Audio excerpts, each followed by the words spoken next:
Hozir dunyoda qancha kishi Qur'onni to'liq yod olgan deb o'ylaysiz? 10 mingtami? 50 mingtami? 100 mingtami? Agar men 1 millionta odam desam, hayron qolasizmi? Yo'qmi?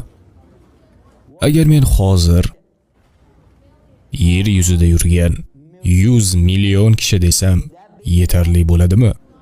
Yo'q. Bugungi kunda taxminan 200 milliondan ortiq kishi Qur'onni to'liq yod olgan.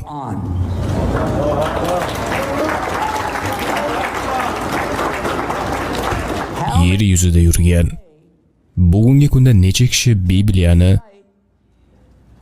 to'liq tilovat qilib bera oladi? Xoh eski ahdni bo'lsin yoki yangi ahdni. 0 ta.